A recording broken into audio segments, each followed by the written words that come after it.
Quand la FOI s'effrite, où est Dieu dans le chaos? Spinoza remet en question la divinité.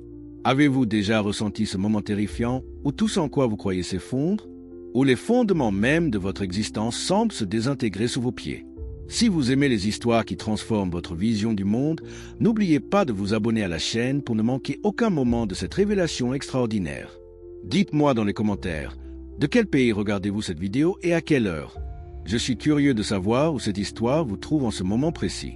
Et si vous regardez sur votre téléphone, un petit like maintenant nous aiderait énormément à toucher plus de personnes avec cette vérité bouleversante. Il y a plus de 3 siècles, un jeune homme juif d'Amsterdam a osé poser la question la plus dangereuse de l'histoire humaine. Et si Dieu n'était pas du tout ce que nous pensions? Baruch Spinoza n'était pas simplement un philosophe. Il était un révolutionnaire spirituel dont les idées ont ébranlé les fondements mêmes de la civilisation occidentale. Mais pourquoi son nom reste-t-il si controversé aujourd'hui? Pourquoi ses propres livres ont-ils été brûlés publiquement? Et surtout, pourquoi ces questions sur la nature de Dieu sont-elles encore plus pertinentes dans notre monde moderne, déchiré par le chaos? Préparez-vous à découvrir l'histoire d'un homme qui a payé le prix ultime pour la vérité et dont les révélations pourraient changer à jamais votre perception de la divinité, du destin et du sens de l'existence. Introduction. Le moment où tout bascule. Imaginez un instant que vous découvriez que tout ce qu'on vous a enseigné sur Dieu était faux. Que feriez-vous? Comment réagiriez-vous si quelqu'un vous prouvait que vos prières les plus sincères s'adressaient à une illusion? C'est exactement ce qui est arrivé à Baruch Spinoza un matin de 1656, dans les rues pavées d'Amsterdam. Nous sommes au cœur du siècle d'or néerlandais. Amsterdam prospère grâce au commerce mondial, mais derrière cette façade dorée se cache une société rigidement divisée par les croyances religieuses. Les Juifs séfarades, chassés d'Espagne et du Portugal par l'Inquisition, ont trouvé refuge dans cette ville tolérante, mais leur liberté a un prix, l'obéissance absolue aux traditions ancestrales.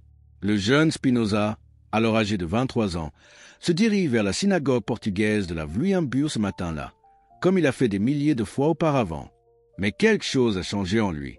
Les questions qui bouillonnaient dans son esprit depuis des mois sont devenues impossibles à ignorer. Comment un Dieu d'amour peut-il permettre tant de souffrance? Pourquoi les prières les plus ferventes restent-elles sans réponse? Et si les miracles décrits dans la Torah n'étaient que des métaphores mal comprises? Ces pensées hérétiques ne sont pas nouvelles pour lui, mais aujourd'hui, elles ont pris une forme différente, plus dangereuse. Car Spinoza vient de réaliser quelque chose de révolutionnaire. Et si le problème n'était pas l'absence de Dieu dans le chaos, mais notre incompréhension fondamentale de ce qu'est réellement Dieu? Cette révélation va coûter à Spinoza tout ce qu'il chérit. Sa famille, sa communauté, sa sécurité financière et presque sa vie.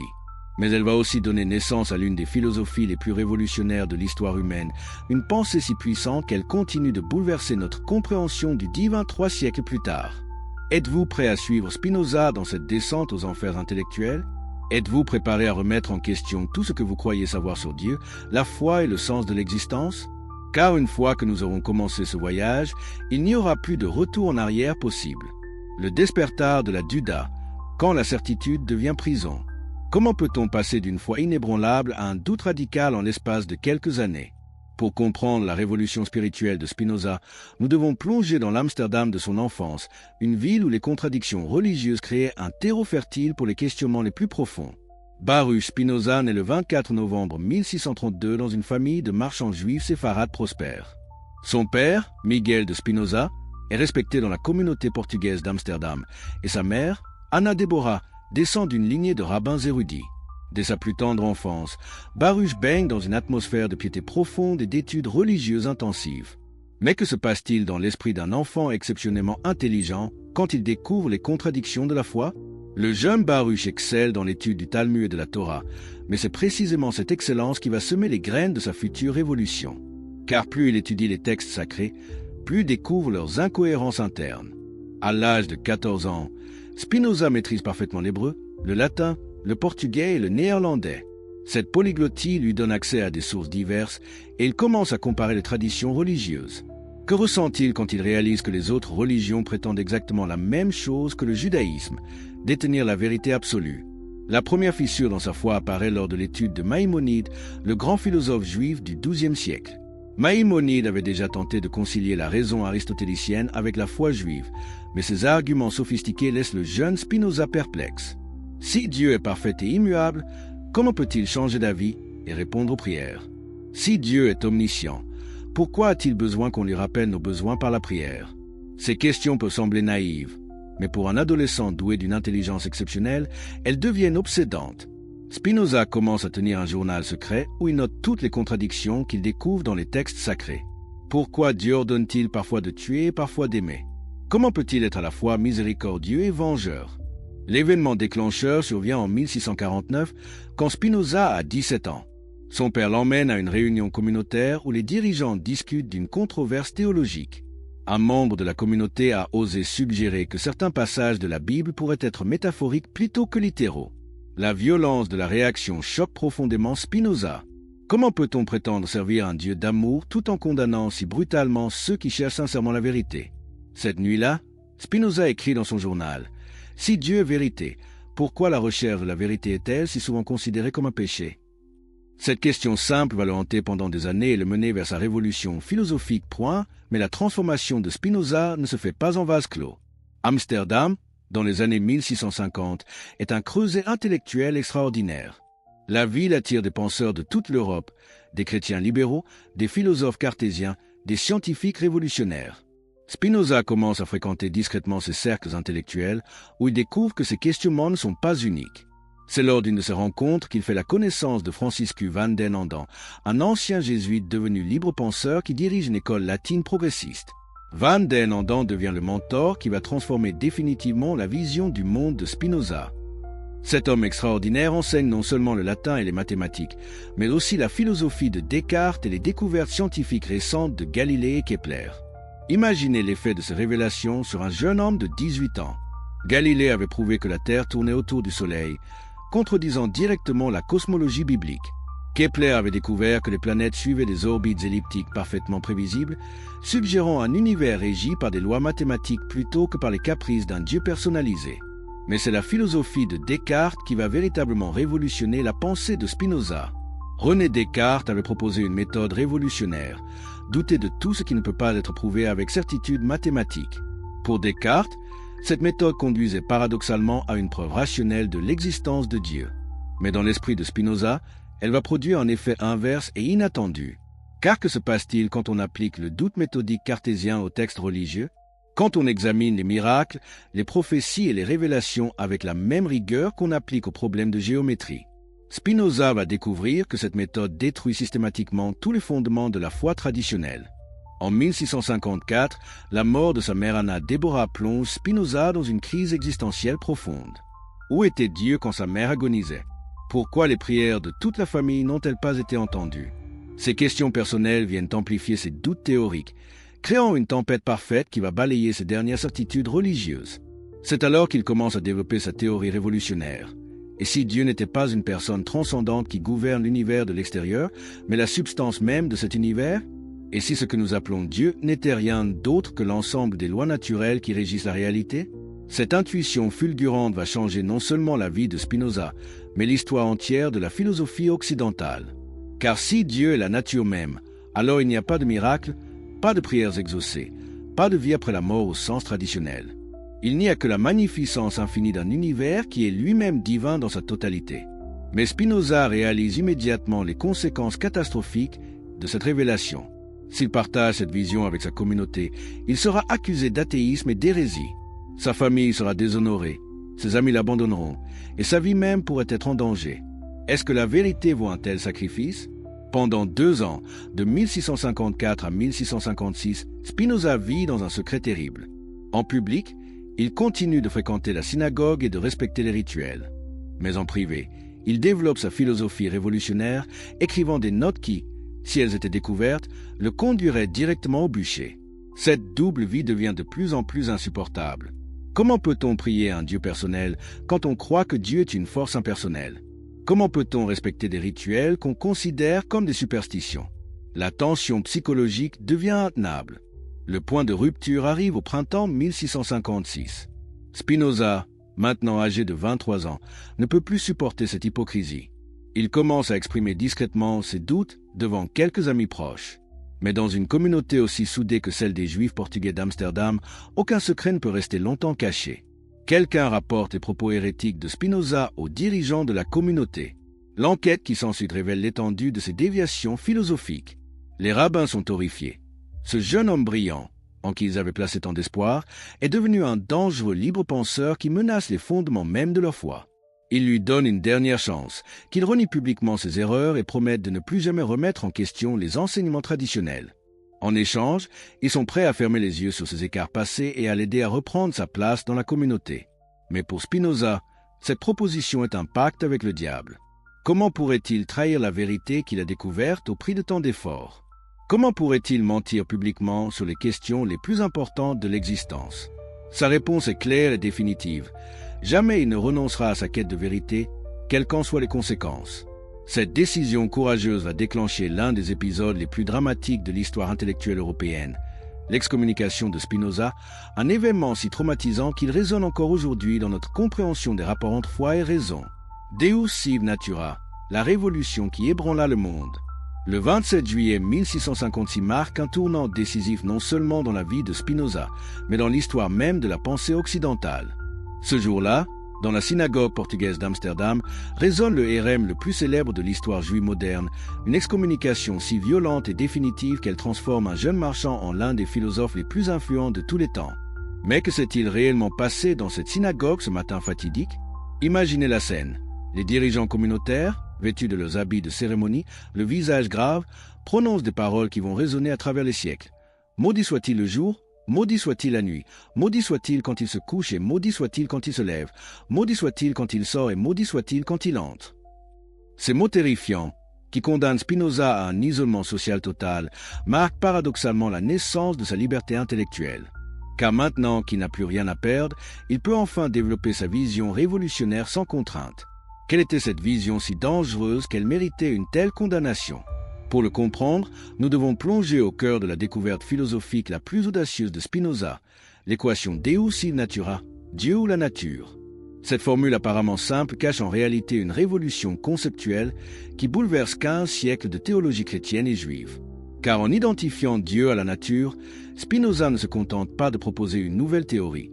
Il détruit les fondements même de la religion occidentale. Mais comment en est-il arrivé à cette conclusion révolutionnaire? L'histoire commence avec son étude approfondie de la géométrie euclidienne et de la philosophie cartésienne. Descartes avait établi que la réalité se composait de deux substances fondamentalement différentes, la pensée, res cogitant, et l'étendue, res extensa.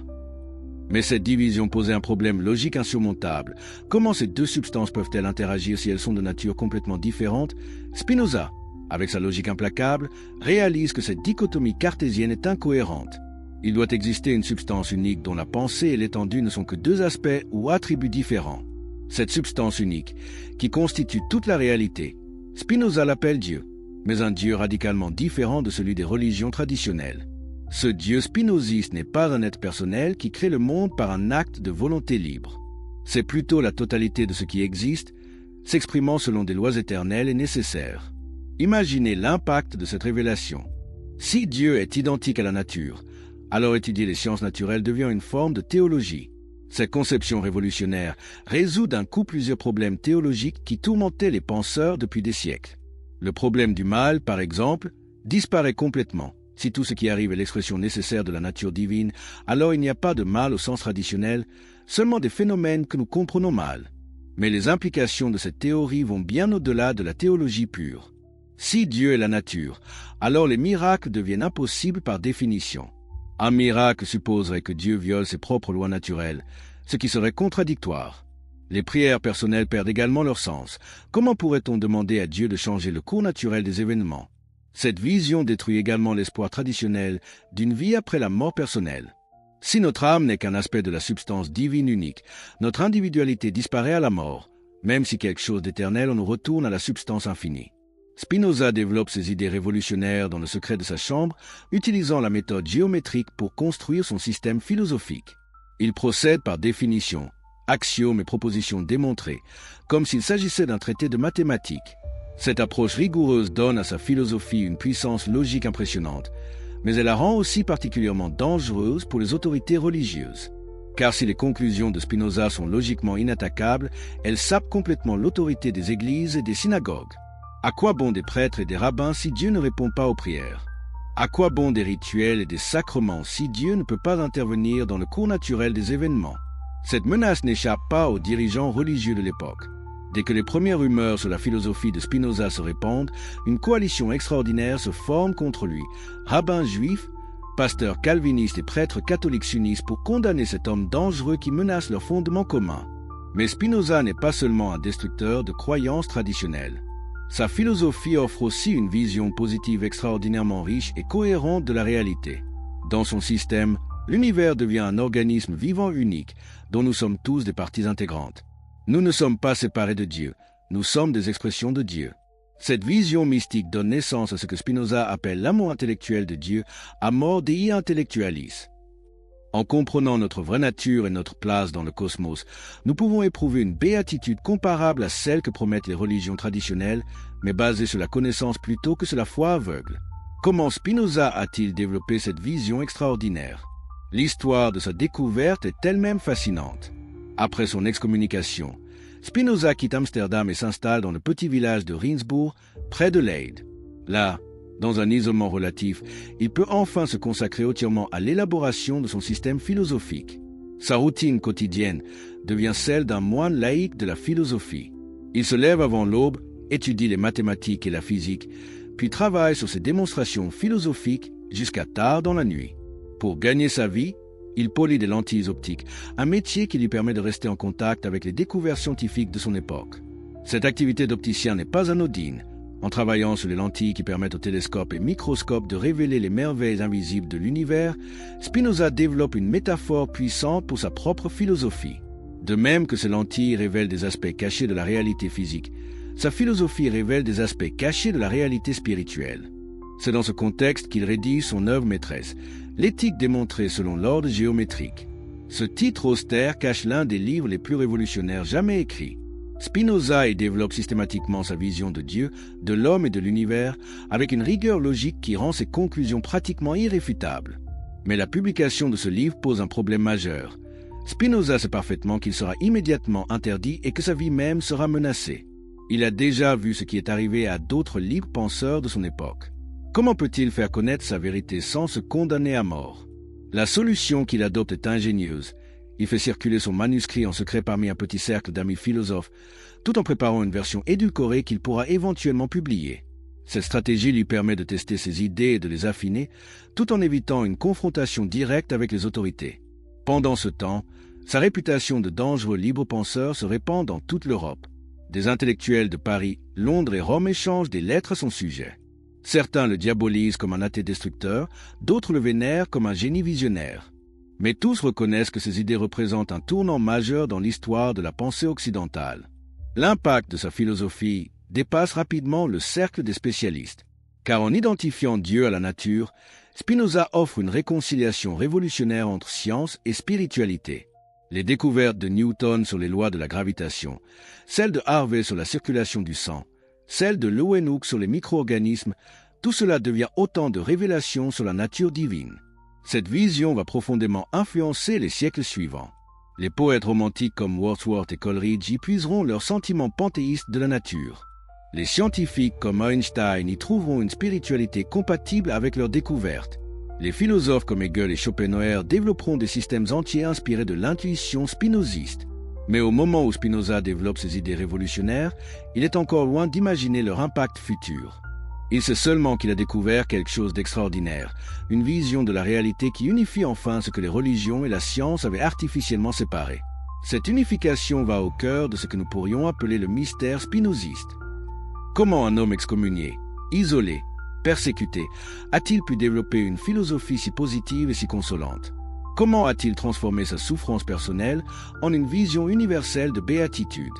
La réponse se trouve peut-être dans une lettre qu'il écrit à un ami en 1665. « Je ne sais pas si je dois me plaindre ou me réjouir de mon sort. Car en perdant les illusions consolantes de ma jeunesse, j'ai gagné quelque chose de bien plus précieux, la vérité. Et la vérité, même douloureuse, est toujours préférable au mensonge, même réconfortant. » Cette phrase révèle le secret de la transformation de Spinoza. Il a découvert que la vérité elle-même peut devenir une source de consolation spirituelle, à condition de l'embrasser complètement, sans réserve ni compromis.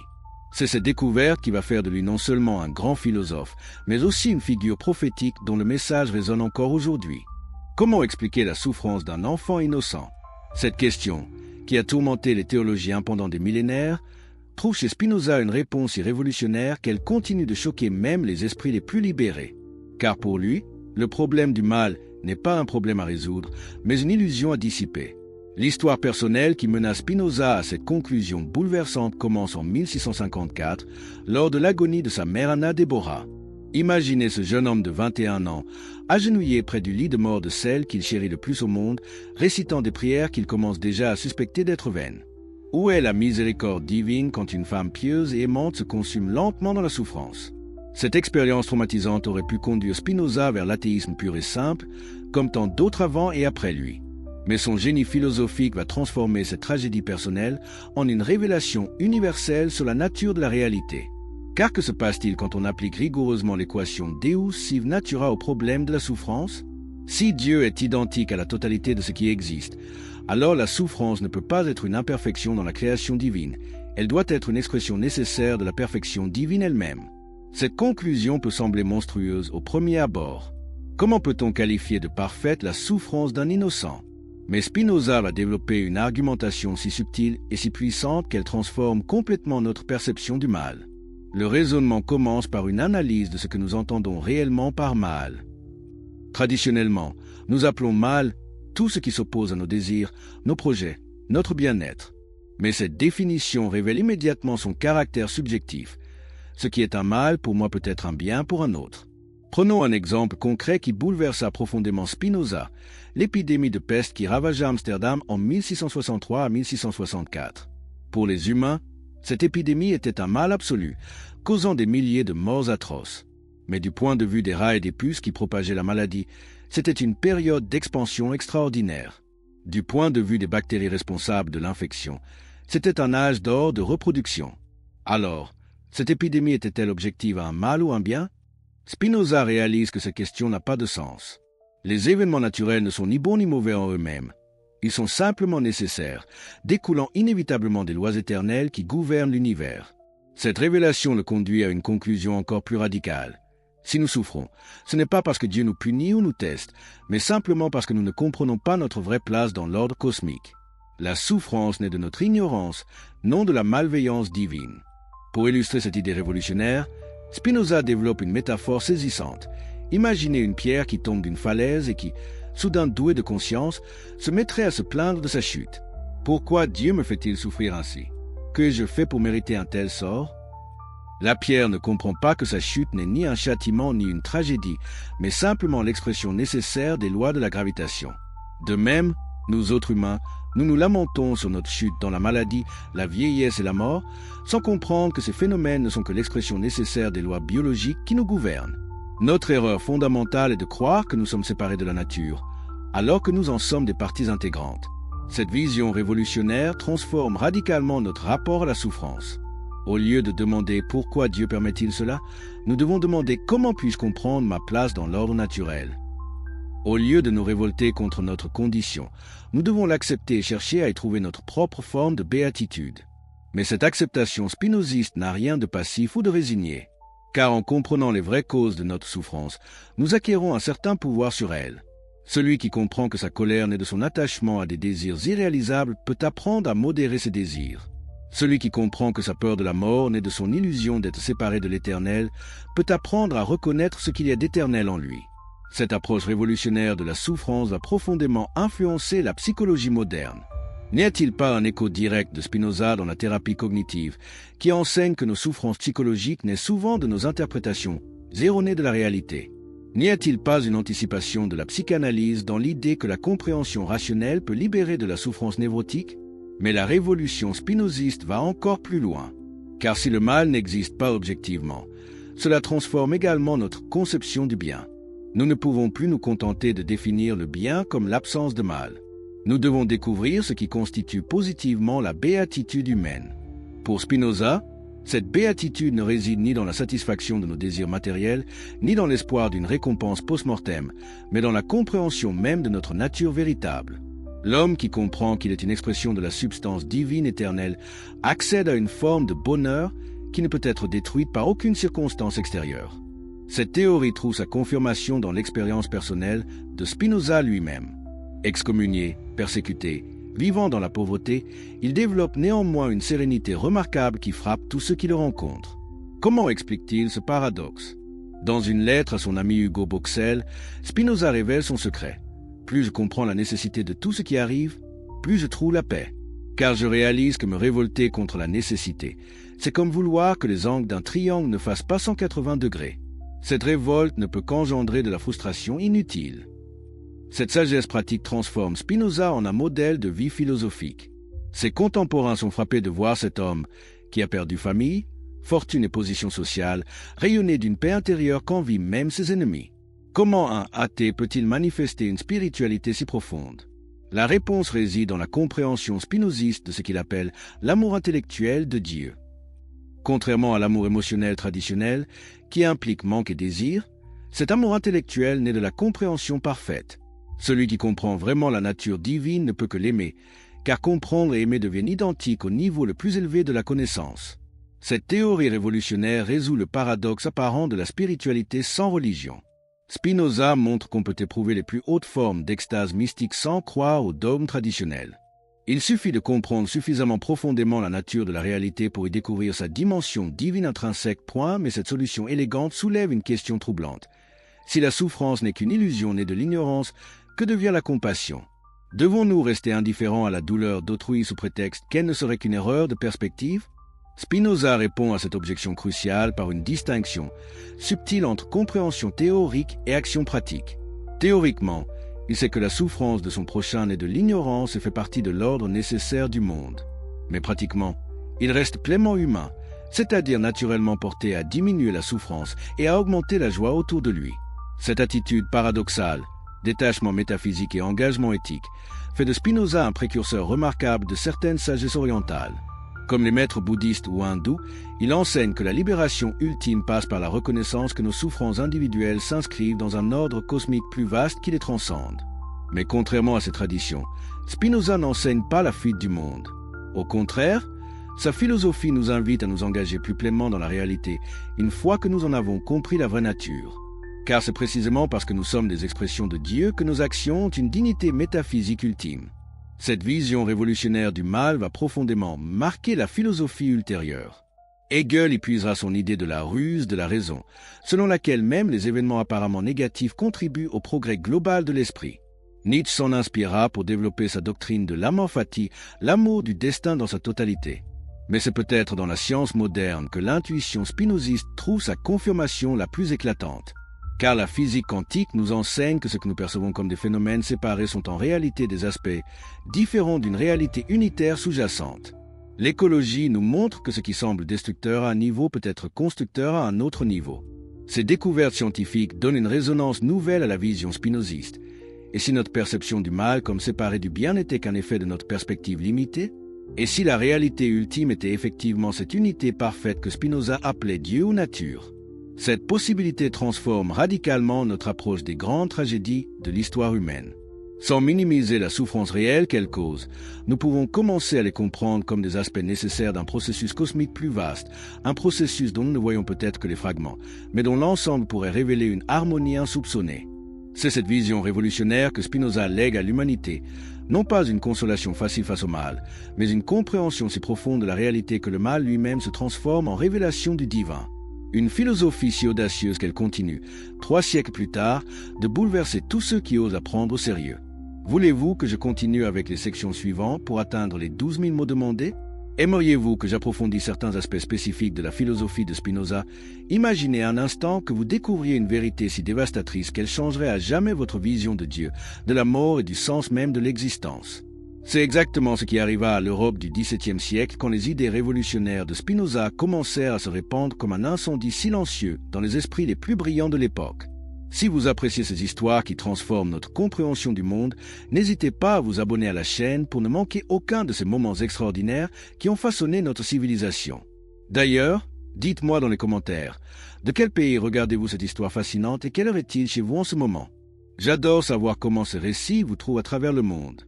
Et si vous regardez sur votre téléphone portable, un petit pouce vers le haut maintenant nous aiderait énormément à partager cette révélation avec encore plus de personnes. Car ce que vous allez découvrir dans les prochaines minutes va bien au-delà d'une simple leçon de philosophie.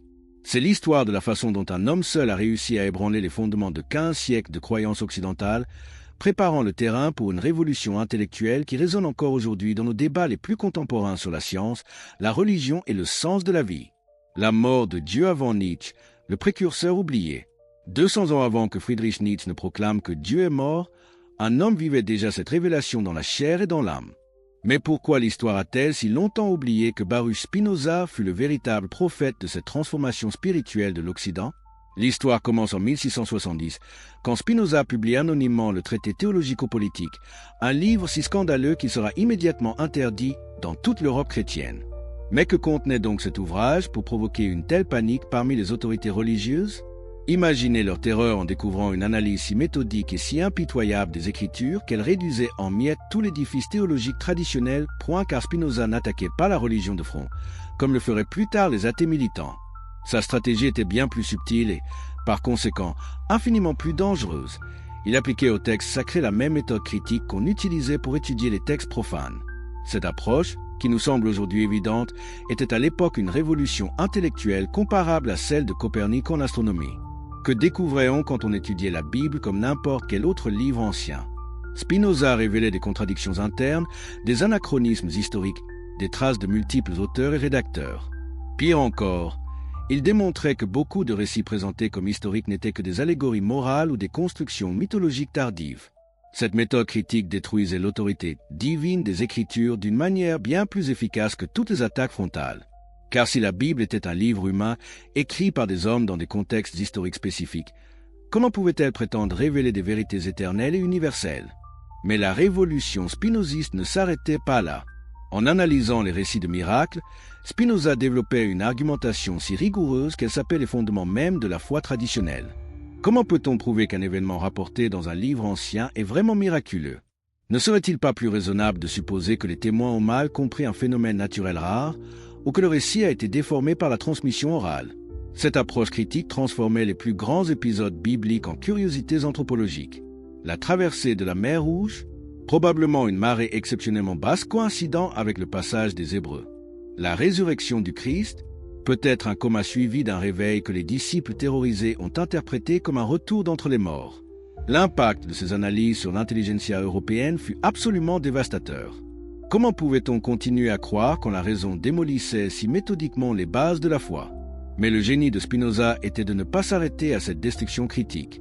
Il proposait également une reconstruction positive qui donnait un sens nouveau aux textes religieux. Selon lui, les prophètes n'étaient pas des récepteurs passifs de révélations divines, mais des génies poétiques et moraux qui exprimaient dans le langage de leur époque des vérités universelles sur la condition humaine. Moïse n'avait pas reçu les tables de la loi directement de Dieu, mais il avait formulé dans un cadre mythologique les principes éthiques nécessaires à la vie en société. Cette réinterprétation révolutionnaire permettait de sauver la valeur morale et poétique des textes religieux tout en abandonnant leurs prétentions surnaturelles. N'était-ce pas là une solution géniale au conflit apparemment insoluble entre foi et raison? Mais les conséquences politiques de cette révolution intellectuelle inquiétaient profondément Spinoza. Car si l'autorité religieuse traditionnelle s'effondrait, qu'est-ce qui maintiendrait la cohésion sociale? Comment éviter que la critique rationnelle de la religion ne débouche sur l'anarchie et le chaos? C'est pour répondre à ces questions cruciales que Spinoza développa sa théorie politique révolutionnaire. Contrairement à Hobbes, qui justifiait l'autorité monarchique par la nécessité d'échapper à l'état de nature, Spinoza proposait une vision démocratique fondée sur la raison collective plutôt que sur la tradition religieuse. Dans sa vision, l'état idéal n'était pas celui qui imposait une vérité révélée, mais celui qui garantissait à chacun la liberté de penser et de s'exprimer. Cette idée, qui nous paraît aujourd'hui évidente, était à l'époque d'un radicalisme extraordinaire, car elle impliquait que l'autorité politique ne venait ni de Dieu ni de la tradition, mais du consentement rationnel des gouvernés.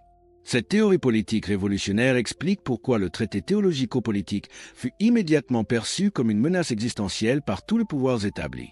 Les autorités religieuses y voyaient la destruction de leur monopole sur la vérité. Les autorités politiques y découvraient une justification théorique de la rébellion contre l'ordre traditionnel. La réaction ne se fit pas attendre. Dès 1674, le livre était officiellement interdit dans les Provinces-Unies, pourtant réputées pour leur tolérance religieuse. Mais cette interdiction ne fit qu'attiser la curiosité du public cultivé. Des copies circulaient sous le manteau, se vendaient à prix d'or, étaient recopiées à la main par des scribes clandestins. Cette diffusion souterraine créa un phénomène culturel fascinant, l'émergence d'un réseau européen de libres penseurs qui se reconnaissaient dans la philosophie spinoziste. De Londres à Vienne, de Paris à Berlin, des intellectuels courageux découvraient qu'ils n'étaient plus seuls dans leurs doutes sur la religion traditionnelle. Ce réseau clandestin joua un rôle crucial dans la préparation des Lumières, car les grandes figures du XVIIIe siècle, Voltaire, Diderot, d'Holbach, puisèrent largement dans l'arsenal critique élaboré par Spinoza un siècle plus tôt. Mais pourquoi cette filiation intellectuelle resta-t-elle si longtemps cachée? La réponse tient au scandale persistant attaché au nom de Spinoza. Même les philosophes les plus audacieux des Lumières hésitaient à se réclamer ouvertement d'un homme universellement considéré comme athée et blasphémateur. Il était plus prudent de développer ses idées sans mentionner leur source véritable.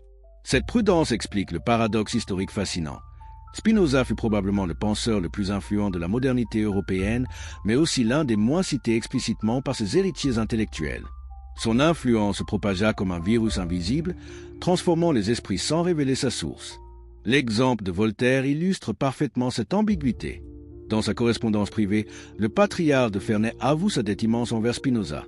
Cet homme extraordinaire a montré la voie à tous ceux qui cherchent à libérer la raison humaine de ses chaînes ancestrales.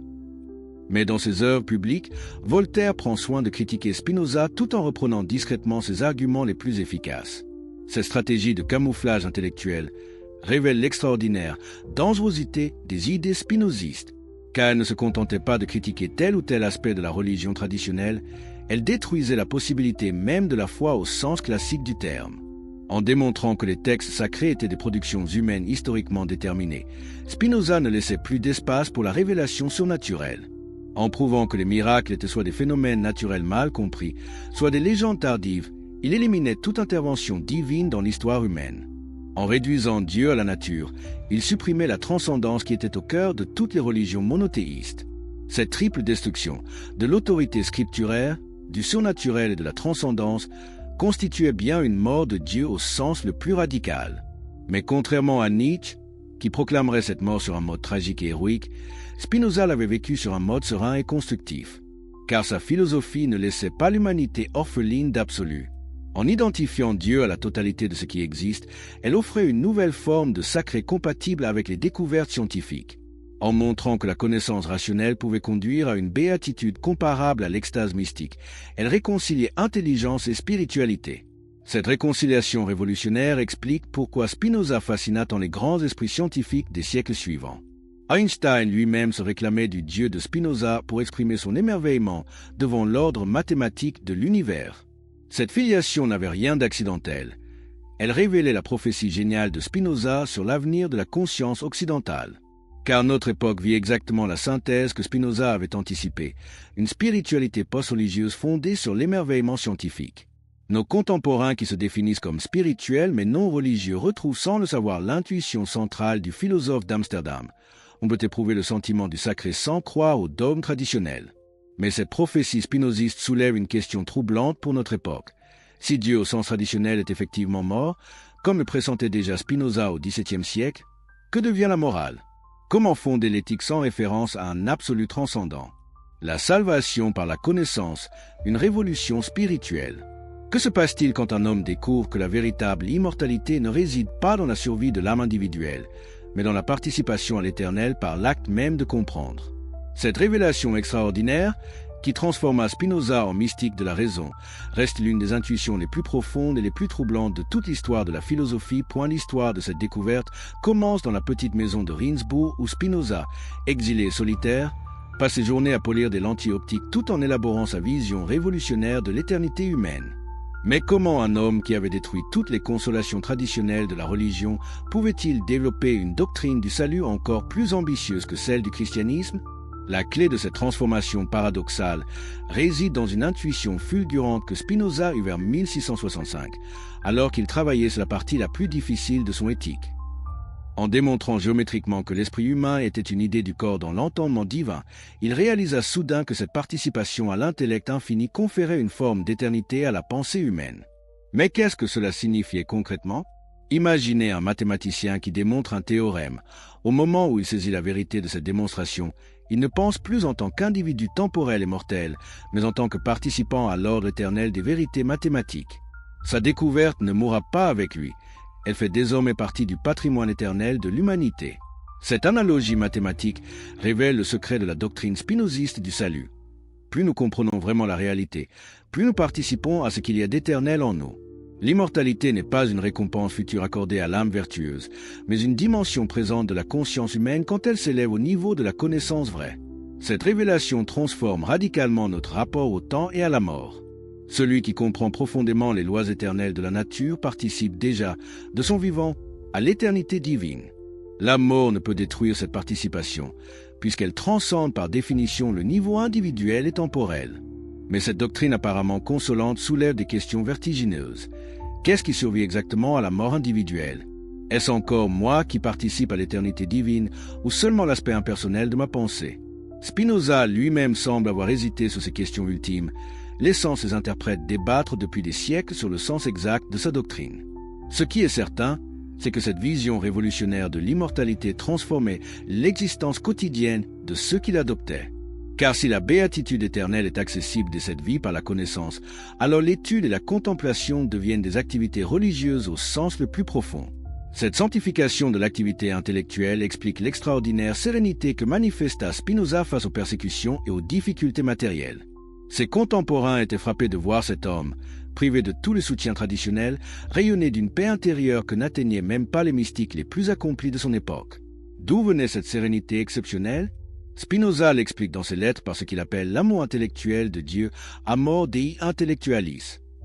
Cette expression paradoxale désigne l'état d'âme de celui qui comprend si parfaitement l'ordre nécessaire de la réalité qu'il ne peut que l'aimer dans sa totalité. Cet amour intellectuel n'a rien de sentimental ou d'émotionnel. Il naît spontanément de la connaissance complète, comme l'admiration naît spontanément devant une démonstration mathématique parfaitement élégante. Celui qui comprend vraiment pourquoi tout arrive comme cela doit arriver ne peut qu'éprouver une gratitude infinie envers l'ordre cosmique qui rend cette compréhension possible. Cette théorie révolutionnaire réconcilie enfin intelligence et spiritualité, deux dimensions de l'expérience humaine que les traditions religieuses avaient souvent opposées. Pour Spinoza, plus on pense rigoureusement, plus on s'approche de Dieu. Plus on comprend scientifiquement la nature, plus on participe à la béatitude divine. Cette réconciliation explique pourquoi tant de grands scientifiques des siècles suivants se reconnaîtront dans la spiritualité spinoziste. De Newton à Einstein, de Darwin à Hawking, ils découvriront dans l'étude de la nature une forme d'extase comparable à celle que promettent les religions traditionnelles. Mais cette spiritualité scientifique ne risquait-elle pas de déshumaniser l'existence, de transformer les hommes en purs intellects détachés des émotions et des passions? Spinoza répond à cette objection cruciale par sa théorie révolutionnaire des affects. Car contrairement aux philosophies qui opposent raison et passion, Spinoza enseigne que les émotions humaines font partie intégrante de notre nature rationnelle. Nous ne devons pas les supprimer, mais les comprendre et les transformer. La colère, la peur, l'amour, la haine, tous ces affects révèlent des aspects de notre rapport au monde qui peut être éclairé par la connaissance vraie. Cette approche révolutionnaire des émotions anticipe remarquablement la psychologie moderne. N'y a-t-il pas un écho direct de Spinoza dans l'idée freudienne que la compréhension de nos motivations inconscientes peut nous libérer de leur emprise tyrannique? N'y a-t-il pas une anticipation de la thérapie cognitive dans l'idée que nos émotions destructrices naissent souvent de nos jugements erronés sur la réalité? Mais la thérapie spinoziste va plus loin que toutes ces applications modernes, car elle vise non seulement la guérison psychologique, mais la transformation spirituelle complète de l'existence humaine. Celui qui comprend vraiment sa nature et sa place dans l'ordre cosmique accède à une forme de bonheur que ne peut détruire ni la maladie, ni la pauvreté, ni même la mort. Cette promesse extraordinaire attira vers Spinoza un petit cercle de disciples passionnés qui tentèrent de vivre selon ses principes. Mais était-il vraiment possible de traduire dans l'existence quotidienne cette philosophie si exigeante?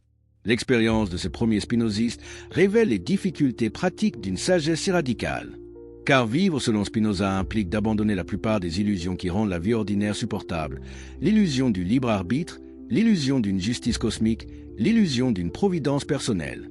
Cette ascèse intellectuelle demande un courage spirituel que peu d'êtres humains possèdent.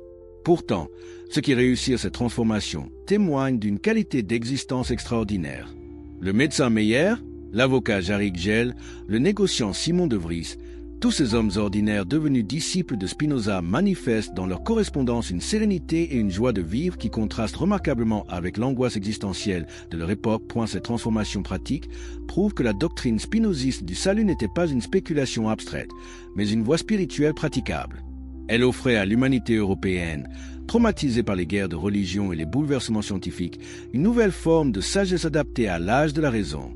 Mais cette sagesse révolutionnaire ne pouvait-elle bénéficier qu'à une élite intellectuelle?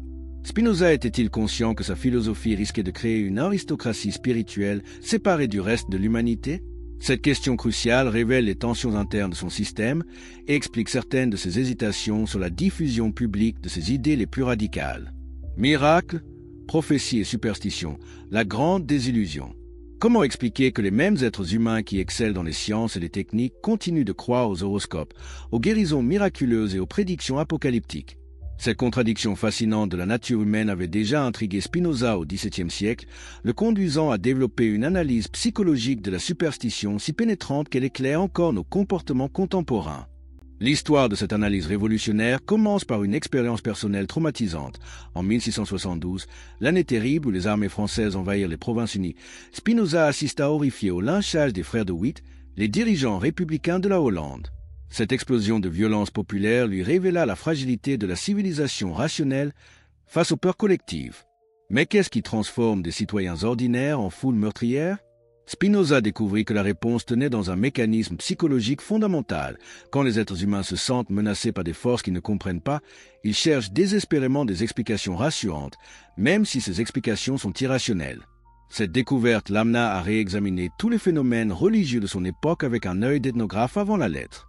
Les pèlerinages, les ex-voto, les processions expiatoires, les chasses aux sorcières, tous ces comportements révélaient la même logique sous-jacente, l'incapacité humaine à supporter l'incertitude et l'imprévisibilité de l'existence.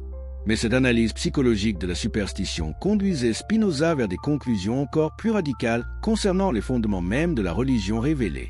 Car si la peur était le moteur principal de la croyance religieuse, qu'est-ce qui garantissait l'authenticité des révélations prophétiques sur lesquelles se fondaient le judaïsme et le christianisme? Cette question dangereuse le mena à entreprendre ce qui était peut-être l'étude la plus audacieuse de son époque, une analyse critique systématique des récits bibliques de miracles et de prophéties. En appliquant aux textes sacrés les mêmes critères de vraisemblance qu'aux récits profanes, Spinoza allait révolutionner l'étude de la religion. Prenons l'exemple paradigmatique des 10 plaies d'Égypte. Les commentateurs traditionnels y voyaient la preuve de la puissance divine manifestée en faveur du peuple élu. Mais que découvrait-on quand on étudiait ces récits avec les outils de l'histoire naturelle naissante? Spinoza remarqua que la plupart de ces plaies correspondaient à des phénomènes naturels bien connus dans la vallée du Nil: invasion de sauterelles, épidémies liées au cru du fleuve, obscurcissement atmosphérique causé par des tempêtes de sable. N'était-il pas plus vraisemblable de supposer que les Hébreux avaient profité d'une série de catastrophes naturelles pour s'échapper d'Égypte et que leurs descendants avaient transformé cette fuite opportune en épopée surnaturelle? Cette méthode d'analyse naturaliste des miracles révélait un pattern fascinant. Tous les événements présentés comme surnaturels dans les textes religieux correspondaient soit à des phénomènes naturels rares mais attestés, soit à des exagérations légendaires de faits historiques ordinaires. Mais Spinoza ne se contentait pas de démystifier les miracles individuels. Il développait une théorie générale qui expliquait pourquoi l'humanité avait spontanément tendance à interpréter les événements extraordinaires comme des interventions divines. Cette théorie reposait sur une observation psychologique fondamentale. Les êtres humains ont une tendance naturelle à projeter leurs propres intentions et émotions sur les phénomènes qu'ils ne comprennent pas. Un orage devient la colère de Dieu, une épidémie devient un châtiment céleste, une guérison inexpliquée devient un miracle de la grâce divine. Cette projection anthropomorphique révélait, selon Spinoza, une immaturité fondamentale de l'espèce humaine face au mystère de la nature.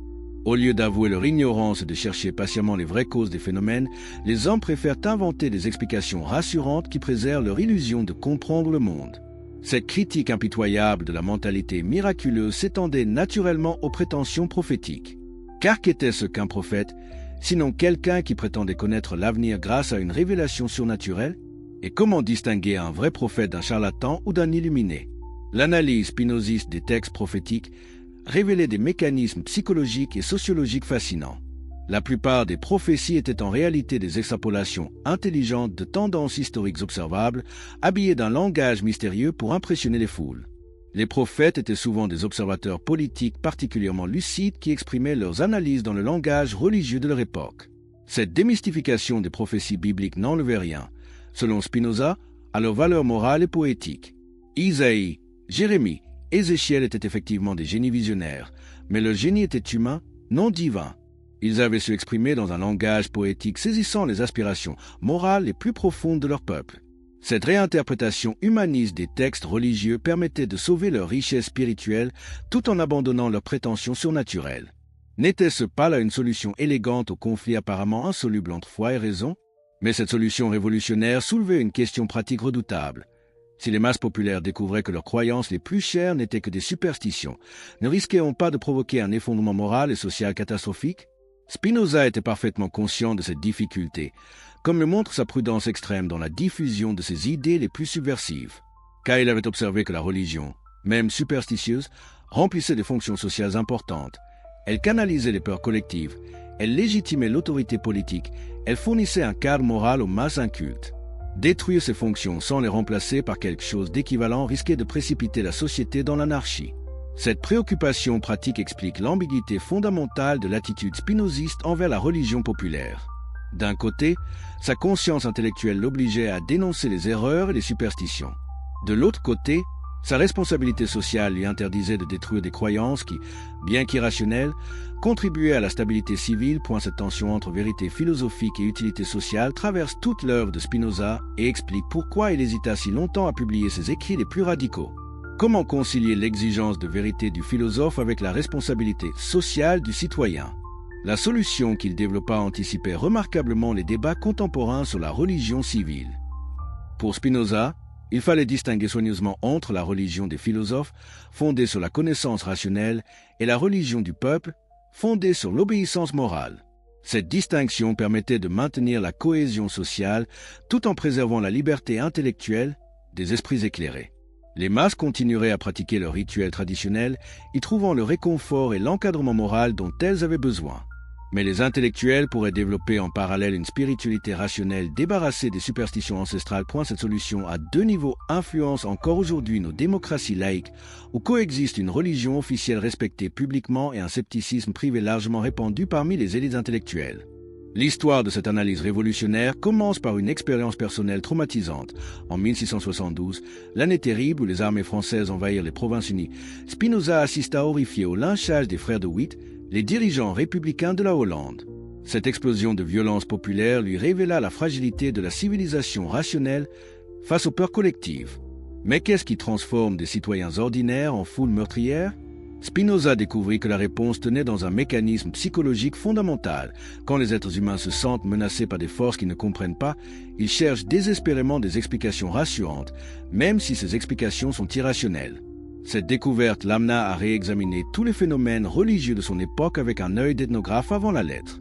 Les pèlerinages, les ex-voto, les processions expiatoires, les chasses aux sorcières, tous ces comportements révélaient la même logique sous-jacente, l'incapacité humaine à supporter l'incertitude et l'imprévisibilité de l'existence. Mais cette analyse psychologique de la superstition conduisait Spinoza vers des conclusions encore plus radicales concernant les fondements mêmes de la religion révélée. Car si la peur était le moteur principal de la croyance religieuse, qu'est-ce qui garantissait l'authenticité des révélations prophétiques sur lesquelles se fondaient le judaïsme et le christianisme?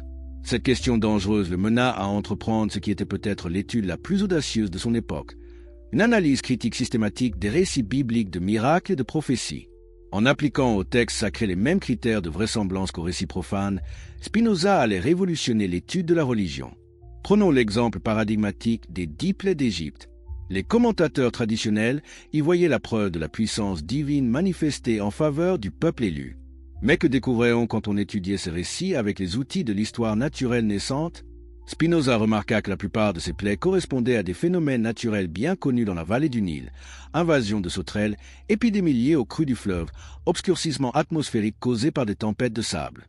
N'était-il pas plus vraisemblable de supposer que les Hébreux avaient profité d'une série de catastrophes naturelles pour s'échapper d'Égypte et que leurs descendants avaient transformé cette fuite opportune en épopée surnaturelle? Cette méthode d'analyse naturaliste des miracles révélait un pattern fascinant. Tous les événements présentés comme surnaturels dans les textes religieux correspondaient soit à des phénomènes naturels rares mais attestés, soit à des exagérations légendaires de faits historiques ordinaires. Mais Spinoza ne se contentait pas de démystifier les miracles individuels. Il développait une théorie générale qui expliquait pourquoi l'humanité avait spontanément tendance à interpréter les événements extraordinaires comme des interventions divines. Cette théorie reposait sur une observation psychologique fondamentale. Les êtres humains ont une tendance naturelle à projeter leurs propres intentions et émotions sur les phénomènes qu'ils ne comprennent pas. Un orage devient la colère de Dieu, une épidémie devient un châtiment céleste, une guérison inexpliquée devient un miracle de la grâce divine. Cette projection anthropomorphique révélait, selon Spinoza, une immaturité fondamentale de l'espèce humaine face au mystère de la nature. Au lieu d'avouer leur ignorance et de chercher patiemment les vraies causes des phénomènes, les hommes préfèrent inventer des explications rassurantes qui préservent leur illusion de comprendre le monde. Cette critique impitoyable de la mentalité miraculeuse s'étendait naturellement aux prétentions prophétiques. Car qu'était-ce qu'un prophète, sinon quelqu'un qui prétendait connaître l'avenir grâce à une révélation surnaturelle? Et comment distinguer un vrai prophète d'un charlatan ou d'un illuminé? L'analyse spinoziste des textes prophétiques révélait des mécanismes psychologiques et sociologiques fascinants. La plupart des prophéties étaient en réalité des extrapolations intelligentes de tendances historiques observables, habillées d'un langage mystérieux pour impressionner les foules. Les prophètes étaient souvent des observateurs politiques particulièrement lucides qui exprimaient leurs analyses dans le langage religieux de leur époque. Cette démystification des prophéties bibliques n'enlevait rien, selon Spinoza, à leur valeur morale et poétique. Isaïe, Jérémie, Ézéchiel étaient effectivement des génies visionnaires, mais leur génie était humain, non divin. Ils avaient su exprimer dans un langage poétique saisissant les aspirations morales les plus profondes de leur peuple. Cette réinterprétation humaniste des textes religieux permettait de sauver leur richesse spirituelle tout en abandonnant leurs prétentions surnaturelles. N'était-ce pas là une solution élégante au conflit apparemment insoluble entre foi et raison? Mais cette solution révolutionnaire soulevait une question pratique redoutable. Si les masses populaires découvraient que leurs croyances les plus chères n'étaient que des superstitions, ne risquait-on pas de provoquer un effondrement moral et social catastrophique? Spinoza était parfaitement conscient de cette difficulté, comme le montre sa prudence extrême dans la diffusion de ses idées les plus subversives. Car il avait observé que la religion, même superstitieuse, remplissait des fonctions sociales importantes. Elle canalisait les peurs collectives, elle légitimait l'autorité politique, elle fournissait un cadre moral aux masses incultes. Détruire ces fonctions sans les remplacer par quelque chose d'équivalent risquait de précipiter la société dans l'anarchie. Cette préoccupation pratique explique l'ambiguïté fondamentale de l'attitude spinoziste envers la religion populaire. D'un côté, sa conscience intellectuelle l'obligeait à dénoncer les erreurs et les superstitions. De l'autre côté, sa responsabilité sociale lui interdisait de détruire des croyances qui, bien qu'irrationnelles, contribuaient à la stabilité civile. Cette tension entre vérité philosophique et utilité sociale traverse toute l'œuvre de Spinoza et explique pourquoi il hésita si longtemps à publier ses écrits les plus radicaux. Comment concilier l'exigence de vérité du philosophe avec la responsabilité sociale du citoyen? La solution qu'il développa anticipait remarquablement les débats contemporains sur la religion civile. Pour Spinoza, il fallait distinguer soigneusement entre la religion des philosophes, fondée sur la connaissance rationnelle, et la religion du peuple, fondée sur l'obéissance morale. Cette distinction permettait de maintenir la cohésion sociale tout en préservant la liberté intellectuelle des esprits éclairés. Les masses continueraient à pratiquer leurs rituels traditionnels, y trouvant le réconfort et l'encadrement moral dont elles avaient besoin. Mais les intellectuels pourraient développer en parallèle une spiritualité rationnelle débarrassée des superstitions ancestrales. Cette solution à deux niveaux influence encore aujourd'hui nos démocraties laïques, où coexistent une religion officielle respectée publiquement et un scepticisme privé largement répandu parmi les élites intellectuelles. Mais cette coexistence fragile ne risque-t-elle pas de créer une société schizophrène, déchirée entre ses convictions publiques et ses doutes privés? Spinoza était parfaitement conscient de cette difficulté, mais il la considérait comme un mal nécessaire dans une période de transition historique.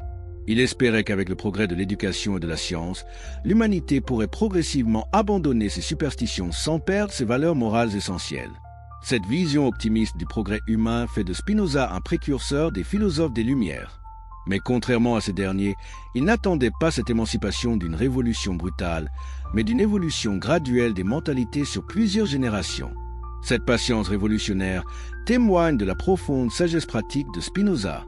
Il avait compris que les transformations spirituelles les plus durables ne pouvaient être imposées de l'extérieur, mais devaient naître de la maturation interne des consciences individuelles. C'est pourquoi son influence historique fut si profonde et si durable. Plutôt que d'attaquer frontalement les croyances établies, il avait supplanté les graines d'un doute fécond qui germerait lentement dans les esprits les plus ouverts, préparant les révolutions intellectuelles des siècles suivants. Cette stratégie subtile révèle peut-être le secret de l'extraordinaire modernité de Spinoza. Il avait anticipé que la véritable révolution spirituelle de l'Occident ne viendrait pas d'un nouveau dogme imposé par la force, mais de la libération progressive de l'intelligence humaine de toutes les formes de superstition, qu'elles soient religieuses, politiques ou scientifiques. Voulez-vous que je continue avec d'autres sections ou approfondir certains aspects spécifiques de cette révolution intellectuelle spinoziste? Vous êtes-vous déjà demandé comment une idée révolutionnaire traverse les siècles pour façonner notre monde moderne, même quand son créateur meurt dans l'oubli et la persécution? L'histoire que vous allez découvrir maintenant révèle comment les idées dangereuses de Spinoza ont secrètement préparé le terrain pour les plus grandes révolutions intellectuelles de l'Occident. Si vous êtes passionné par ces récits extraordinaires qui révèlent les forces cachées de l'histoire, abonnez-vous dès maintenant à la chaîne pour ne rater aucun de ces moments fascinants où un seul homme change le destin de l'humanité. Dites-moi dans les commentaires, depuis quel pays suivez-vous cette révélation stupéfiante et quelle heure est-il actuellement chez vous? Ces détails me permettent de comprendre comment cette histoire vous rejoint à travers le monde entier. Et si vous regardez sur votre téléphone portable, un like maintenant nous aiderait énormément à faire découvrir cette vérité extraordinaire à encore plus de personnes. Car ce que vous allez apprendre dans les minutes qui suivent dépasse largement une simple leçon d'histoire de la philosophie. C'est la révélation de la façon dont les idées les plus subversives peuvent survivre à toutes les persécutions pour finalement transformer la civilisation entière. Et pourquoi les questions posées par Spinoza il y a plus de 3 siècles résonnent encore avec une force troublante dans nos débats contemporains les plus brûlants. L'héritage dangereux de Spinoza, comment une révolution silencieuse transforma l'Europe. Que se passe-t-il quand une idée est si dangereuse qu'elle ne peut se propager qu'en secret, passant de main en main comme un virus intellectuel qui transforme lentement mais irréversiblement la conscience occidentale? L'histoire de l'influence posthume de Spinoza révèle l'un des phénomènes les plus fascinants de l'histoire des idées. Comment une philosophie apparemment vaincue peut préparer en silence les plus grandes révolutions de l'esprit humain. Le 21 février 1677, quand Baruch Spinoza s'éteint dans sa modeste chambre de lait, ses ennemis croient avoir enfin triomphé de ce blasphémateur impénitent. Ses livres sont interdits dans toute l'Europe chrétienne, son nom est devenu synonyme d'athéisme destructeur, et aucune université ne risquerait d'enseigner ses doctrines révolutionnaires. Pourtant, à ce moment précis où semble s'achever l'aventure spinoziste, commence en réalité sa véritable histoire. Car dans les heures qui suivent sa mort, quelque chose d'extraordinaire se produit. Un petit groupe de fidèles disciples, le médecin Ludovic Meyer, le négociant Jarigel, l'avocat Adrian Courbag, se retrouvent clandestinement pour sauver l'œuvre de leur maître. Ils savent qu'ils risquent la prison et l'exil, mais ils pressentent aussi qu'ils détiennent un trésor intellectuel qui pourrait transformer l'avenir de l'humanité. Ces hommes ordinaires, devenus gardiens d'une révolution spirituelle, prennent une décision qui va changer l'histoire de la philosophie occidentale. Ils décident de publier anonymement les œuvres complètes de Spinoza, en particulier cette éthique que leur maître n'avait jamais osé faire paraître de son vivant. Imaginez la tension de cette entreprise clandestine. Il faut trouver des imprimeurs courageux, organiser une diffusion secrète, créer des réseaux de distribution qui échappent à la surveillance des autorités religieuses. Chaque exemplaire imprimé est un acte de résistance intellectuelle qui pourrait coûter la vie à ses responsables. Mais pourquoi ces hommes prennent-ils de tels risques pour des idées si controversées? La réponse tient dans une intuition prophétique qu'ils partagent tous. Ils pressentent que les questions posées par Spinoza sur la nature de Dieu, le sens de la vie, les fondements de la morale sont exactement les questions que se posera l'Europe des siècles suivants. Cette intuition se révèle extraordinairement juste. Car à peine les opéras posthumas de Spinoza commencent-elles à circuler sous le manteau qu'elles trouvent un écho immédiat parmi les esprits les plus avancés de l'époque. De Londres à Vienne, de Paris à Saint-Pétersbourg, une génération secrète de spinozistes découvre qu'elle n'est plus seule dans ses doutes sur la religion traditionnelle. Cette diffusion clandestine révèle un phénomène sociologique fascinant, l'émergence d'un parti invisible des libres penseurs européens qui se reconnaissent dans la philosophie spinoziste sans oser s'en réclamer publiquement. Ces hommes, savants, médecins, juristes, négociants, maintiennent en apparence leur conformisme religieux et social tout en développant en secret une vision du monde radicalement nouvelle. Qui étaient ces premiers héritiers cachés de Spinoza? L'enquête historique révèle des figures extraordinaires dont l'influence fut immense mais longtemps méconnue. En Angleterre, John Toland développe un christianisme sans mystère directement inspiré de l'analyse spinoziste des miracles. En France, Pierre Bell orchestre depuis sa retraite hollandaise une campagne de scepticisme méthodique qui sape les fondements de l'orthodoxie catholique. En Allemagne, c'est Gottfried Wilhelm Leibniz qui subit l'influence la plus profonde et la plus ambiguë de la philosophie spinoziste. Cet esprit universel, inventeur du calcul différentiel et théoricien de la meilleure des mondes possibles, entretient une correspondance secrète avec les disciples de Spinoza tout en critiquant publiquement leur doctrine athée. Cette ambivalence révèle la stratégie complexe qu'adoptent les grands intellectuels de l'époque face à l'héritage spinoziste. Ils en reprennent discrètement les intuitions les plus fécondes tout en prenant soin de s'en distancier publiquement pour éviter les persécutions. Cette double attitude crée un phénomène unique dans l'histoire des idées, une influence souterraine qui transforme la pensée européenne sans avouer sa source véritable. L'exemple le plus spectaculaire de cette influence cachée est peut-être celui de Voltaire. Quand le jeune François-Marie Arouet découvre les œuvres de Spinoza lors de son exil londonien des années 1720, il subit un choc intellectuel comparable à une conversion religieuse inversée. Dans ses carnets privés, il note « Cet homme extraordinaire a détruit en moi les derniers vestiges de la crédulité de mon enfance ». Pourtant, dans ses œuvres publiques, Voltaire prend soin de critiquer Spinoza comme un athée systématique dangereux pour l'ordre social. Cette prudence tactique lui permet de reprendre sans risque les arguments spinozistes les plus efficaces contre le fanatisme religieux, tout en évitant les accusations de blasphème qui auraient ruiné sa carrière littéraire. Cette stratégie de camouflage intellectuel révèle l'extraordinaire pouvoir subversif des idées spinozistes. Elles étaient si logiquement imparables qu'elles s'imposaient même à ceux qui tentaient de les combattre. Comment résister à une démonstration géométrique qui prouvait l'impossibilité des miracles? Comment réfuter une analyse psychologique qui expliquait la superstition par la peur de l'inconnu? Cette irrésistibilité logique explique pourquoi l'influence spinoziste se propagea comme un virus intellectuel à travers l'élite européenne du XVIIIe siècle. Les futures vedettes des Lumières, Diderot, d'Holbach, la Métrie, découvrent tour à tour dans les œuvres interdites de Spinoza l'arsenal critique qui leur permettra de mener leur combat contre l'infâme. Mais cette filiation intellectuelle reste largement cachée, créant un paradoxe historique fascinant. Spinoza devient l'inspirateur secret d'un mouvement philosophique qui prétend officiellement le rejeter. Cette hypocrisie collective révèle la persistance de la terreur que suscitent ces idées plus d'un siècle après sa mort. Car admettre publiquement l'influence de Spinoza, c'était encore au XVIIIe siècle se condamner à l'excommunication sociale et intellectuelle. Même les philosophes les plus audacieux préféraient puiser dans ces idées sans mentionner leurs sources, créant ainsi l'illusion que leurs innovations conceptuelles étaient purement originales. Cette occultation de l'héritage spinoziste crée des distorsions historiographiques qui perdurent encore aujourd'hui. Combien d'étudiants apprennent que Voltaire inventa la critique historique de la Bible alors qu'il ne fit que reprendre et populariser l'analyse que Spinoza avait développée un siècle plus tôt? Combien savent que Diderot découvrit l'athéisme matérialiste en relisant l'éthique dans sa chambre de la rue Taranne? Cette amnésie historique révèle un phénomène plus général. Les révolutions intellectuelles les plus profondes sont souvent celles dont on occulte les véritables origines. Pour que des idées révolutionnaires deviennent acceptables, il faut parfois oublier leurs premiers défenseurs et les réinventer sous des formes plus consensuelles. L'ironie de cette situation apparaît clairement quand on compare la réception de Spinoza et celle de Newton à la même époque. Les découvertes du physicien anglais bouleversent également les conceptions traditionnelles de l'univers, mais elles bénéficient d'une reconnaissance officielle immédiate. Pourquoi cette différence de traitement? La réponse tient dans la nature même des révolutions spinozistes et newtoniennes. Newton révolutionne notre compréhension du monde physique sans remettre en question explicitement l'ordre spirituel et social traditionnel. Spinoza, au contraire, s'attaque directement aux fondements métaphysiques de la civilisation occidentale, rendant ses découvertes infiniment plus menaçantes pour les pouvoirs établis. Cette différence explique pourquoi l'influence newtonienne put s'exercer au grand jour tandis que l'influence spinoziste dut emprunter des voies souterraines. Mais cette clandestinité ne diminua en rien sa puissance transformatrice. Elle ne fit que la rendre plus subtile et plus profonde. Car les idées qui se propagent en secret ont souvent un impact plus durable que celles qui triomphent bruyamment. Elles s'enracinent dans les consciences sans éveiller les défenses idéologiques, créant des transformations irréversibles qui ne se révèlent qu'après coup. Cette loi sociologique générale éclaire l'extraordinaire destin posthume de Spinoza. Condamné de son vivant comme un dangereux subversif, il devient après sa mort l'inspirateur occulte des plus grandes révolutions spirituelles de l'Occident moderne. Mais cette influence clandestine créait aussi des déformations et des malentendus qui obscurcissent encore aujourd'hui la compréhension de sa pensée véritable. Car les idées qui circulent sous le manteau subissent nécessairement des altérations, des simplifications, des radicalisations qui les éloignent parfois considérablement de leur forme originale.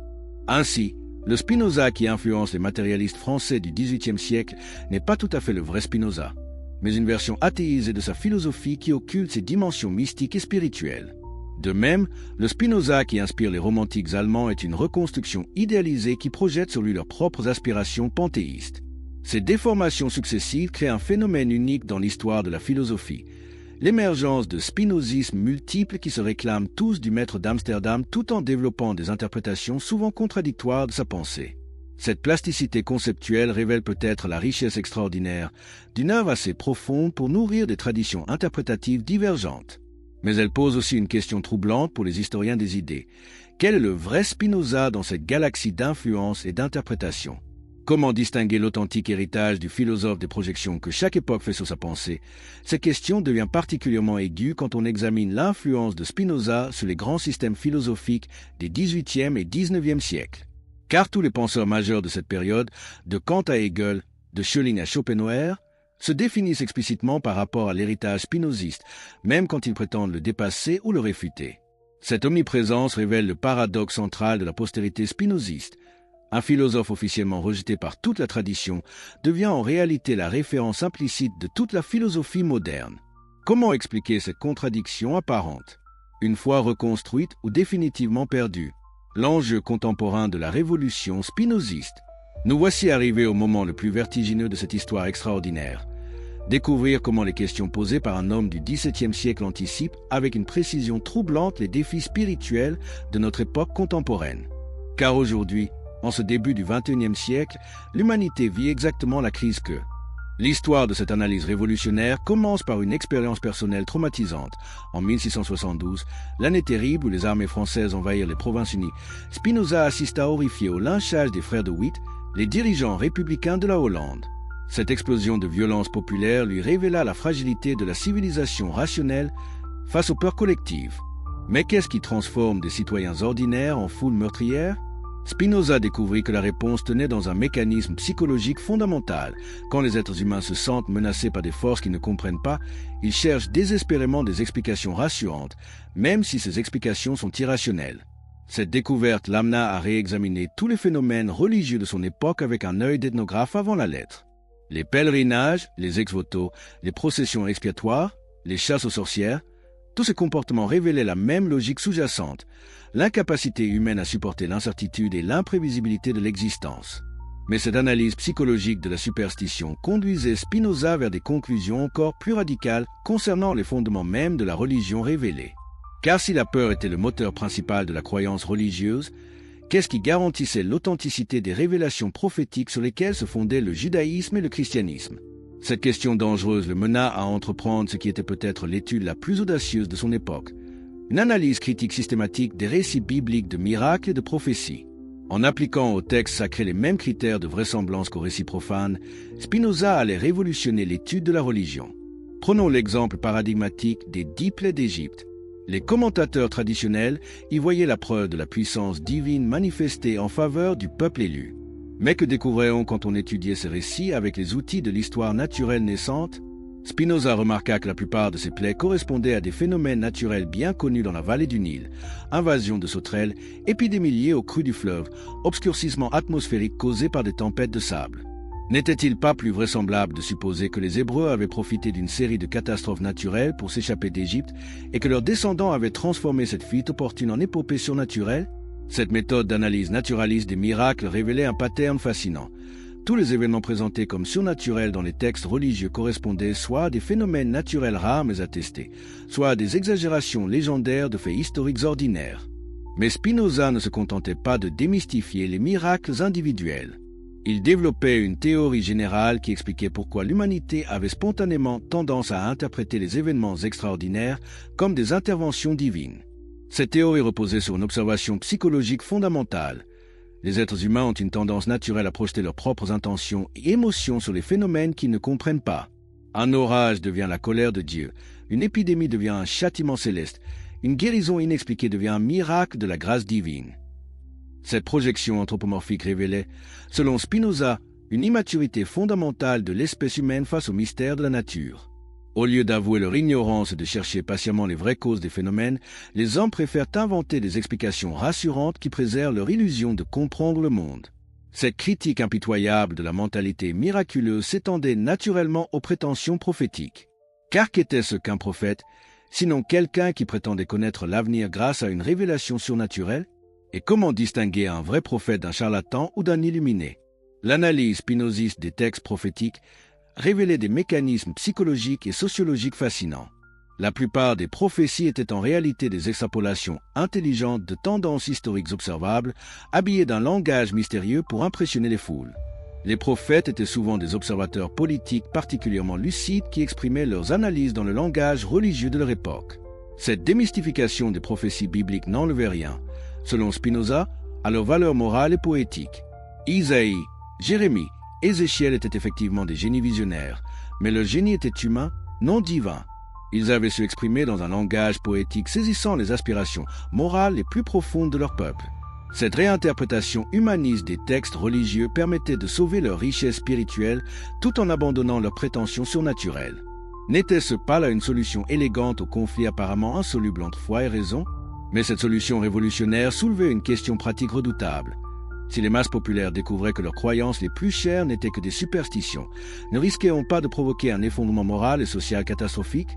Spinoza était parfaitement conscient de cette difficulté, comme le montre sa prudence extrême dans la diffusion de ses idées les plus subversives. Car il avait observé que la religion, même superstitieuse, remplissait des fonctions sociales importantes. Elle canalisait les peurs collectives, elle légitimait l'autorité politique, elle fournissait un cadre moral aux masses incultes. Détruire ces fonctions sans les remplacer par quelque chose d'équivalent risquait de précipiter la société dans l'anarchie. Cette préoccupation pratique explique l'ambiguïté fondamentale de l'attitude spinoziste envers la religion populaire.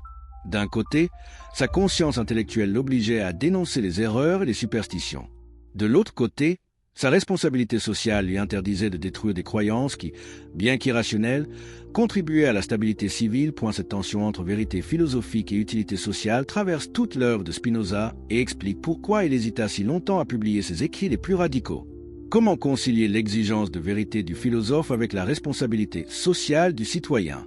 La solution qu'il développa anticipait remarquablement les débats contemporains sur la religion civile.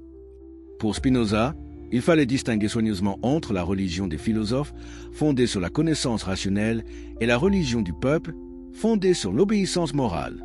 Cette distinction permettait de maintenir la cohésion sociale tout en préservant la liberté intellectuelle des esprits éclairés. Les masses continueraient à pratiquer leurs rituels traditionnels, y trouvant le réconfort et l'encadrement moral dont elles avaient besoin. Mais les intellectuels pourraient développer en parallèle une spiritualité rationnelle débarrassée des superstitions ancestrales. Cette solution à deux niveaux influence encore aujourd'hui nos démocraties laïques, où coexistent une religion officielle respectée publiquement et un scepticisme privé largement répandu parmi les élites intellectuelles. Mais cette coexistence fragile ne risque-t-elle pas de créer une société schizophrène, déchirée entre ses convictions publiques et ses doutes privés? Spinoza était parfaitement conscient de cette difficulté, mais il la considérait comme un mal nécessaire dans une période de transition historique. Il espérait qu'avec le progrès de l'éducation et de la science, l'humanité pourrait progressivement abandonner ses superstitions sans perdre ses valeurs morales essentielles. Cette vision optimiste du progrès humain fait de Spinoza un précurseur des philosophes des Lumières. Mais contrairement à ces derniers, il n'attendait pas cette émancipation d'une révolution brutale, mais d'une évolution graduelle des mentalités sur plusieurs générations. Cette patience révolutionnaire témoigne de la profonde sagesse pratique de Spinoza. Il avait compris que les transformations spirituelles les plus durables ne pouvaient être imposées de l'extérieur, mais devaient naître de la maturation interne des consciences individuelles. C'est pourquoi son influence historique fut si profonde et si durable. Plutôt que d'attaquer frontalement les croyances établies, il avait supplanté les graines d'un doute fécond qui germerait lentement dans les esprits les plus ouverts, préparant les révolutions intellectuelles des siècles suivants. Cette stratégie subtile révèle peut-être le secret de l'extraordinaire modernité de Spinoza. Il avait anticipé que la véritable révolution spirituelle de l'Occident ne viendrait pas d'un nouveau dogme imposé par la force, mais de la libération progressive de l'intelligence humaine de toutes les formes de superstition, qu'elles soient religieuses, politiques ou scientifiques. Voulez-vous que je continue avec d'autres sections ou approfondir certains aspects spécifiques de cette révolution intellectuelle spinoziste? Vous êtes-vous déjà demandé comment une idée révolutionnaire traverse les siècles pour façonner notre monde moderne, même quand son créateur meurt dans l'oubli et la persécution? L'histoire que vous allez découvrir maintenant révèle comment les idées dangereuses de Spinoza ont secrètement préparé le terrain pour les plus grandes révolutions intellectuelles de l'Occident. Si vous êtes passionné par ces récits extraordinaires qui révèlent les forces cachées de l'histoire, abonnez-vous dès maintenant à la chaîne pour ne rater aucun de ces moments fascinants où un seul homme change le destin de l'humanité. Dites-moi dans les commentaires, depuis quel pays suivez-vous cette révélation stupéfiante et quelle heure est-il actuellement chez vous? Ces détails me permettent de comprendre comment cette histoire vous rejoint à travers le monde entier. Et si vous regardez sur votre téléphone portable, un like maintenant nous aiderait énormément à faire découvrir cette vérité extraordinaire à encore plus de personnes. Car ce que vous allez apprendre dans les minutes qui suivent dépasse largement une simple leçon d'histoire de la philosophie. C'est la révélation de la façon dont les idées les plus subversives peuvent survivre à toutes les persécutions pour finalement transformer la civilisation entière. Et pourquoi les questions posées par Spinoza il y a plus de 3 siècles résonnent encore avec une force troublante dans nos débats contemporains les plus brûlants. L'héritage dangereux de Spinoza, comment une révolution silencieuse transforma l'Europe. Que se passe-t-il quand une idée est si dangereuse qu'elle ne peut se propager qu'en secret, passant de main en main comme un virus intellectuel qui transforme lentement mais irréversiblement la conscience occidentale? L'histoire de l'influence posthume de Spinoza révèle l'un des phénomènes les plus fascinants de l'histoire des idées. Comment une philosophie apparemment vaincue peut préparer en silence les plus grandes révolutions de l'esprit humain. Le 21 février 1677, quand Baruch Spinoza s'éteint dans sa modeste chambre de lait, ses ennemis croient avoir enfin triomphé de ce blasphémateur impénitent. Ses livres sont interdits dans toute l'Europe chrétienne, son nom est devenu synonyme d'athéisme destructeur, et aucune université ne risquerait d'enseigner ses doctrines révolutionnaires. Pourtant, à ce moment précis où semble s'achever l'aventure spinoziste, commence en réalité sa véritable histoire. Car dans les heures qui suivent sa mort, quelque chose d'extraordinaire se produit. Un petit groupe de fidèles disciples, le médecin Ludovic Meyer, le négociant Jarigel, l'avocat Adrian Courbag, se retrouvent clandestinement pour sauver l'œuvre de leur maître. Ils savent qu'ils risquent la prison et l'exil, mais ils pressentent aussi qu'ils détiennent un trésor intellectuel qui pourrait transformer l'avenir de l'humanité. Ces hommes ordinaires, devenus gardiens d'une révolution spirituelle, prennent une décision qui va changer l'histoire de la philosophie occidentale. Ils décident de publier anonymement les œuvres complètes de Spinoza, en particulier cette éthique que leur maître n'avait jamais osé faire paraître de son vivant. Imaginez la tension de cette entreprise clandestine. Il faut trouver des imprimeurs courageux, organiser une diffusion secrète, créer des réseaux de distribution qui échappent à la surveillance des autorités religieuses. Chaque exemplaire imprimé est un acte de résistance intellectuelle qui pourrait coûter la vie à ses responsables. Mais pourquoi ces hommes prennent-ils de tels risques pour des idées si controversées? La réponse tient dans une intuition prophétique qu'ils partagent tous. Ils pressentent que les questions posées par Spinoza sur la nature de Dieu, le sens de la vie, les fondements de la morale sont exactement les questions que se posera l'Europe des siècles suivants. Cette intuition se révèle extraordinairement juste. Car à peine les opéras posthumas de Spinoza commencent-elles à circuler sous le manteau qu'elles trouvent un écho immédiat parmi les esprits les plus avancés de l'époque. De Londres à Vienne, de Paris à Saint-Pétersbourg, une génération secrète de spinozistes découvre qu'elle n'est plus seule dans ses doutes sur la religion traditionnelle. Cette diffusion clandestine révèle un phénomène sociologique fascinant, l'émergence d'un parti invisible des libres penseurs européens qui se reconnaissent dans la philosophie spinoziste sans oser s'en réclamer publiquement. Ces hommes, savants, médecins, juristes, négociants, maintiennent en apparence leur conformisme religieux et social tout en développant en secret une vision du monde radicalement nouvelle. Qui étaient ces premiers héritiers cachés de Spinoza? L'enquête historique révèle des figures extraordinaires dont l'influence fut immense mais longtemps méconnue. En Angleterre, John Toland développe un christianisme sans mystère directement inspiré de l'analyse spinoziste des miracles. En France, Pierre Bell orchestre depuis sa retraite hollandaise une campagne de scepticisme méthodique qui sape les fondements de l'orthodoxie catholique. En Allemagne, c'est Gottfried Wilhelm Leibniz qui subit l'influence la plus profonde et la plus ambiguë de la philosophie spinoziste. Cet esprit universel, inventeur du calcul différentiel et théoricien de la meilleure des mondes possibles, entretient une correspondance secrète avec les disciples de Spinoza tout en critiquant publiquement leur doctrine athée. Cette ambivalence révèle la stratégie complexe qu'adoptent les grands intellectuels de l'époque face à l'héritage spinoziste. Ils en reprennent discrètement les intuitions les plus fécondes tout en prenant soin de s'en distancier publiquement pour éviter les persécutions. Cette double attitude crée un phénomène unique dans l'histoire des idées, une influence souterraine qui transforme la pensée européenne sans avouer sa source véritable. L'exemple le plus spectaculaire de cette influence cachée est peut-être celui de Voltaire. Quand le jeune François-Marie Arouet découvre les œuvres de Spinoza lors de son exil londonien des années 1720, il subit un choc intellectuel comparable à une conversion religieuse inversée. Dans ses carnets privés, il note « Cet homme extraordinaire a détruit en moi les derniers vestiges de la crédulité de mon enfance ». Pourtant, dans ses œuvres publiques, Voltaire prend soin de critiquer Spinoza comme un athée systématique dangereux pour l'ordre social. Cette prudence tactique lui permet de reprendre sans risque les arguments spinozistes les plus efficaces contre le fanatisme religieux, tout en évitant les accusations de blasphème qui auraient ruiné sa carrière littéraire. Cette stratégie de camouflage intellectuel révèle l'extraordinaire pouvoir subversif des idées spinozistes. Elles étaient si logiquement imparables qu'elles s'imposaient même à ceux qui tentaient de les combattre. Comment résister à une démonstration géométrique qui prouvait l'impossibilité des miracles?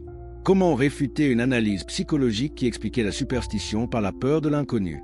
Cette irrésistibilité logique explique pourquoi l'influence spinoziste se propagea comme un virus intellectuel à travers l'élite européenne du XVIIIe siècle. Les futures vedettes des Lumières, Diderot, d'Holbach, la Métrie, découvrent tour à tour dans les œuvres interdites de Spinoza l'arsenal critique qui leur permettra de mener leur combat contre l'infâme. Mais cette filiation intellectuelle reste largement cachée, créant un paradoxe historique fascinant. Spinoza devient l'inspirateur secret d'un mouvement philosophique qui prétend officiellement le rejeter. Cette hypocrisie collective révèle la persistance de la terreur que suscitent ces idées plus d'un siècle après sa mort. Car admettre publiquement l'influence de Spinoza, c'était encore au XVIIIe siècle se condamner à l'excommunication sociale